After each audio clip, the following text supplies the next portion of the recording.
What is going on, Jet fans? Matt O'Leary back with another video. I am here to preview the New York Jets against the New York Giants. Rivalry week. Let's go. Who is going to win? I am so excited to get into this one with you and give you everything you need to know for this game against the Jets and the New York Giants. So those New York Jets are 3-3 out of the bye. They are 22nd on offense and 13th in defense and climbing. That is going to continue to climb. Do not panic about ranking 6 games into the season. It is going to be okay.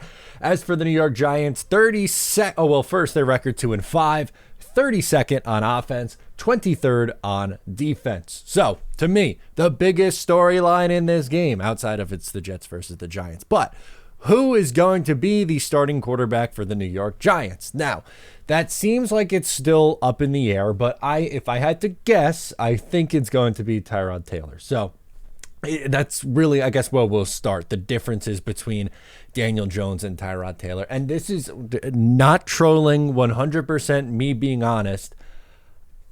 I would rather face Daniel Jones than Tyrod Taylor. I think Tyrod's someone who is, one, he gave the Jets fits up in Buffalo, so never forgive him for that. I've always secretly not so much secretly. If you follow me, you know, I'm sure you know this, but I'm a Tyrod fan. I think he's a good spot starter I don't know. I put him in like that Jacoby Brissett mold. I think they're very, very similar quarterbacks. He doesn't turn the ball over. And with Tyrod, yes, he doesn't run as well as Daniel Jones. Like Daniel Jones has the ability to tuck it and take off. But Tyrod is a little shifty in the pocket. I think he moves the pocket better. When Daniel Jones actually, like when he gets going and gets running, he's faster and he is a better runner with the football. But Tyrod is very shifty in the pocket and has a cannon for an arm. He throws one of the prettiest deep balls in the NFL, which is shocking. You wouldn't think like someone like, oh, Tyrod Taylor, spot starter, he has a nice deep ball. He does. So I think he allows the Giants to take more chances down the field. And I think Daniel Jones takes more sacks than Tyrod, like sacks that are on the quarterback and not so much on the offensive line. So I'm not like it doesn't necessarily sway me to the point where I'm going to come out and say, oh, the Giants are definitely winning this game.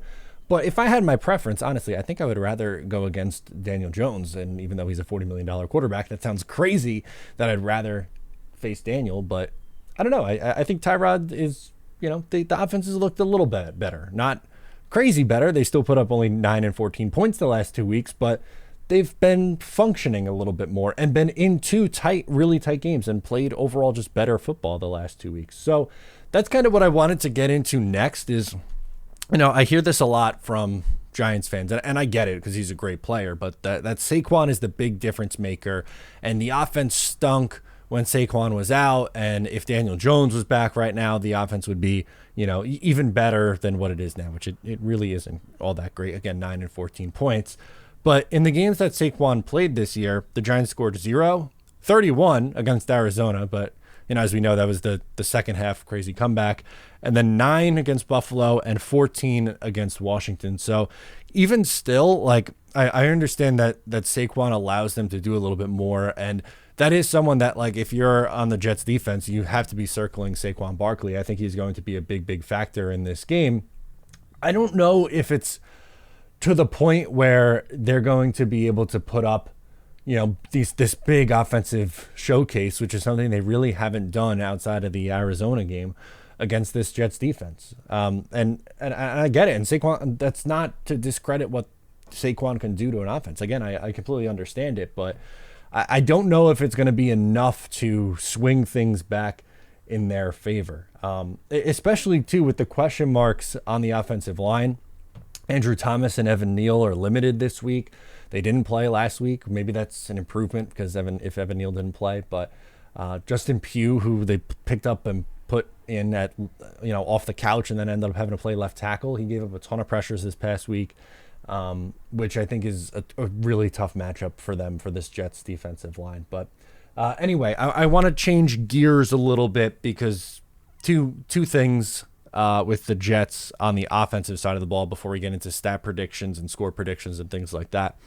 something I talked a lot about earlier in the week is just how much Wink Martindale and this Giants defense, they love to blitz and get after the quarterback. Third highest in blitz percentage in the NFL. And their defense the last 2 weeks has looked really good. 14 to Buffalo, up in Buffalo is impressive. 7 against Washington is impressive, even though, Sam Howell's a sack machine. He just sits back there and holds the ball forever. But their defense is definitely legit, and their pass rush is coming alive. So that is going to have to be something that Zach Wilson and Nathaniel Hackett game plan for. They have to be able to get the ball out quickly. That is something that they need to do. And they ran a lot of quick slants against the Eagles, and I think that's the recipe in the passing attack. Now, I do think it's going to be a heavy Breece Hall day and more on Breece and why the Jets are going to lean on him. But, even if you have to throw it, I don't know, we'll say 28 times in this game, something like that. Somewhere between 25 and 32 is probably my guess for how many times Zach Wilson throws it. I don't think that you can afford to have these long developing plays. I think it's get the ball out, get it to the playmakers, and how about use Breece Hall in the passing attack? Throw it to him on a dump off. He took a check down 25 yards last week against the Eagles, so I'm all in on that. And speaking of heavy dosage of Breece Hall, the Giants' rush defense has been a weakness so far this year. They're 27th in rush yards allowed, 30th in rushing touchdowns allowed. My plan, I would just run it right at Kayvon Thibodeau. I think it's Kayvon's come on a little bit as a pass rusher, but he still struggles against the run. And I think I'd be trying to run the ball right at his side. And, that's something Miami did really well a few weeks ago. And granted, the Jets are not in the same stratosphere as Miami in terms of offensive output. But when you have someone who could perform at the level that Breece Hall does, that is absolutely an area where I would look to attack this Giants defense. I think you're looking at a close to 20 rushing attempts, maybe add in 3 to 5 catches as well out of the backfield for Breece Hall in this game. I think he has a long run in this game as well.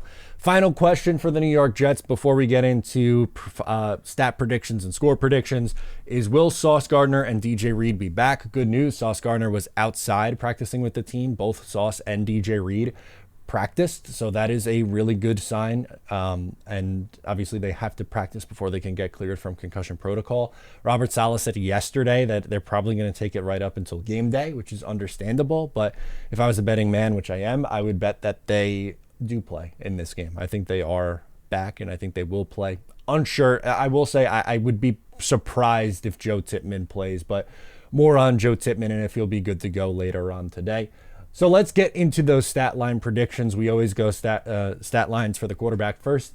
Zach Wilson, I'm thinking something like 18 of 28, 64.3% completion, 195 yards, no touchdowns, no picks.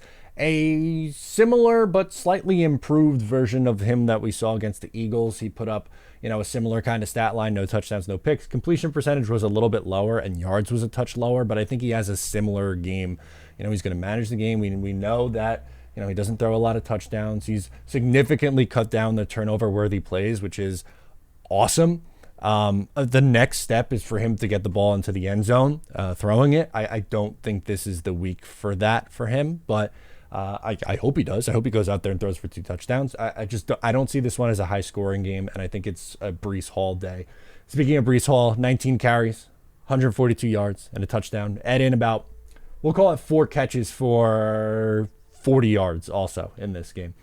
As for Garrett Wilson, he paces the pack in the wide receiver and receiving department. I'll say 7 catches, 78 yards. Also, player to watch out. I won't give stat predictions for, but a player to watch, Tyler Conklin. I think he's come on really strong the last few weeks. As for score predictions and picks, all right. Both Casey and I lost last week. We were both on the Eagles.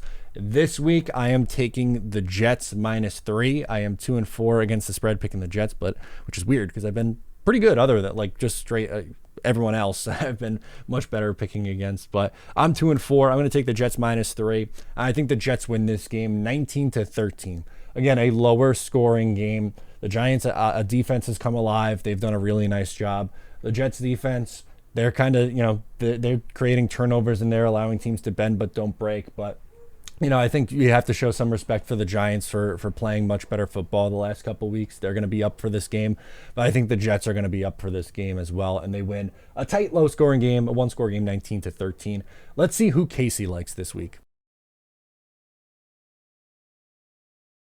Wow, Casey is on the Jets as well, -3. She is 3-3 against the spread so far, so she's a game ahead of me, and we obviously have the same pick. So I'm hoping that she goes to 4-3, I get to 3-4, and we start to climb out of this thing. That's the goal. But I want to hear from you. Let me know your thoughts down below in the comments. Thank you so much for tuning in to today's video. I'm Matt O'Leary. Give a like, subscribe if you're new, and I will catch you next time.